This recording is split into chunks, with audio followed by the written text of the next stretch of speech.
चिट्ठी लिखी है। पीएम को चिट्ठी लिखकर पद्मश्री अवार्ड वापस किया है। तो पीएम आवास के बाहर रखा है पद्मश्री अवार्ड। आपको बता दें कि एक दिन पहले साक्षी मलिक ने कुश्ती से लिया था संन्यास। बजरंग की अवार्ड वापसी पर खेल मंत्रालय की टिप्पणी भी सामने निकल कर आई है। बजरंग का ये निजी फैसला है, ये खेल मंत्रालय की तरफ से इस पर कहा गया है। अपने फैसले पर पुनर्विचार करे बजरंग, ये मंत्रालय की तरफ से कहा गया है कि दरअसल ये उनका निजी फैसला है, लेकिन अपने फैसले पर एक बार फिर से विचार कर ले बजरंग, ये खेल मंत्रालय की तरफ से कहा गया है। तो ये बड़ी खबर आपके टीवी स्क्रीन पर। रेसलर बजरंग पुनिया ने पीएम मोदी को चिट्ठी लिखी है और पीएम को चिट्ठी लिखकर पद्मश्री अवार्ड वापस कर दिया है।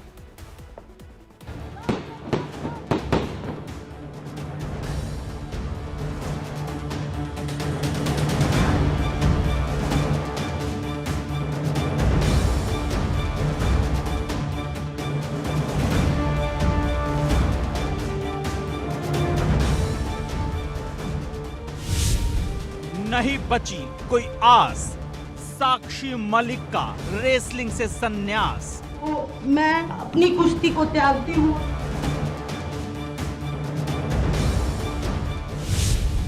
बहुत हुआ अपमान, बजरंग पूनिया ने लौटाया सम्मान।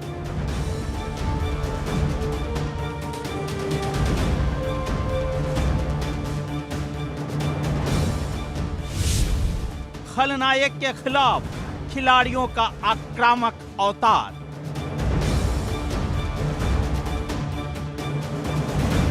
भारतीय कुश्ती महासंघ के पूर्व अध्यक्ष बृजभूषण शरण सिंह की कुर्सी भले ही चली गई हो, लेकिन बृजभूषण शरण सिंह का दबदबा आज भी कायम है। अब जिसको संदेश लेना हो वो संदेश ले।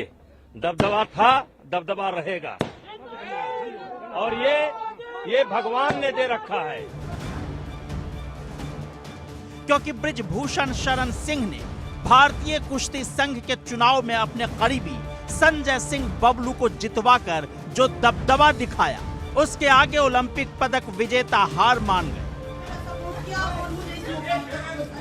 2019 में देश के लिए मेडल लाने वाले बजरंग पूनिया को जिस पद्मश्री सम्मान से नवाजा गया था, उसी सम्मान को बजरंग प्रधानमंत्री आवास की तरफ बढ़े और जब पुलिस ने उन्हें रोका तो पीएम आवास के पास बाहर ही रखकर चले गए। जो सम्मान हमें देश ने दिया है, उस सम्मान के साथ मुझे लगता है कि हम बेटियों को वो सम्मान नहीं दिला पाया, तो मुझे लगा कि मैं इस सम्मान का हकदार नहीं हूँ, इसलिए वापस करने आया था। यही संदेश है प्रधानमंत्री जी के कि भाई शायद इन बेटियों की आवाज़ आप तक अभी तक ना पहुँची हो, आगे कभी पहुंचे तो इनको न्याय दिला दीजिए। हाथ जोड़ के रिक्वेस्ट। बजरंग पूनिया के पद्मश्री लौटाने को लेकर खेल मंत्रालय का भी बयान सामने आया। खेल मंत्रालय ने कहा, पद्मश्री लौटाना बजरंग पूनिया का निजी फैसला है। रेसलिंग फेडरेशन ऑफ इंडिया के चुनाव निष्पक्ष और लोकतांत्रिक तरीके से हुए हैं। खेल मंत्रालय की ओर से कहा गया कि हम अभी बजरंग से पद्मश्री लौटाने के फैसले को बदलने की मांग करेंगे। लेकिन सवाल यह है कि आखिर ये नौबत क्यों आई? जो पद्मश्री सम्मान देश ने बजरंग पूनिया को उनके देश के लिए जीते गए मेडल के लिए दिया, आखिर उसे हाथ में रखकर वापस करने आए एक पहलवान को इतना हताश और निराश क्यों कर दिया गया? 36 घंटे पहले ही रोते हुए साक्षी मलिक ने अपने रेसलिंग शूज प्रेस कॉन्फ्रेंस की टेबल पर रखकर कुश्ती ही छोड़ देने का ऐलान किया था। मैं सभी तमाम देशवासी जो भी हमारे प्रोटेस्ट में आए, हम नहीं जीत पाए, पर आप लोगों का बहुत बहुत धन्यवाद। लड़ाई लड़ी, पूरे दिल से लड़ी, लेकिन अगर प्रेसिडेंट बृजभूषण जैसे आदमी जैसा ही रहता है, उसका बिल्कुल सहयोगी है, उसका बिजनेस पार्टनर है, वो अगर इस फेडरेशन में रहेगा तो मैं अपनी कुश्ती को त्यागती हूँ और मैं आज के बाद कभी भी आपको वहां नहीं दिखूंगा। प्रधानमंत्री के नाम बजरंग पूनिया ने जो चिट्ठी लिखी, उस चिट्ठी में उन्होंने लिखा कि बीती 21 दिसंबर को हुए कुश्ती संघ के चुनाव में बृजभूषण शरण सिंह एक बार फिर दोबारा कुर्सी पर काबिज हो गया। उसने स्टेटमेंट दी कि दबदबा है और दबदबा रहेगा। महिला पहलवानों के यौन शोषण का आरोपी सरेआम दोबारा कुश्ती का प्रबंधन करने वाली इकाई पर अपना दबदबा होने का दावा कर रहा था।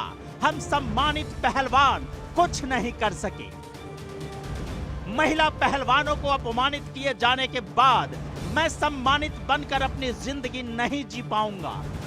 ऐसी जिंदगी कचोटेगी ताउम्र मुझे, इसलिए ये सम्मान मैं आपको लौटा रहा हूं। आपका असम्मानित पहलवान बजरंग पूनिया। हमारी सरकार के साथ ना पहले लड़ाई थी ना आज लड़ाई है। हमारी लड़ाई है एक व्यक्ति के साथ थी, लेकिन उसने जबरदस्ती उसको राजनीति मोड़ भी दे दिया। उसने बोल दिया कि भाई ये सरकार के खिलाफ लड़ रहे हैं क्योंकि उसके पास पावर है। और हमें उम्मीद थी, इसलिए हम उठ के गए थे कि सरकार ने हमें आश्वासन दिया था। अगर सरकार के साथ हमारी लड़ाई होती तो हम क्यों उठ के जाते सरकार के आश्वासन पे। सम्मान लौटाने के बाद प्रियंका गांधी ने दोनों पहलवानों से मुलाकात की। इस दौरान प्रियंका गांधी ने कहा, मैं यहाँ एक औरत होने के नाते आई थी। इस सब बातों से इतर माना जा रहा है कि बृजभूषण शरण सिंह के खिलाफ खिलाड़ियों के लंबे चले आंदोलन का असर चुनाव पर नहीं पड़ा। सिर्फ बृजभूषण शरण सिंह के करीबी संजय सिंह ही नहीं बल्कि उनका पूरा पैनल ही चुनाव जीत गया। इस नतीजे के बाद से बृजभूषण सिंह का खेमा विरोधियों को ये जताने का मौका भी नहीं छोड़ना चाहता कि उनके खिलाफ इतने बड़े आंदोलन के बाद भी कुश्ती संघ में उनका दबदबा बरकरार है। Bureau report, India daily live.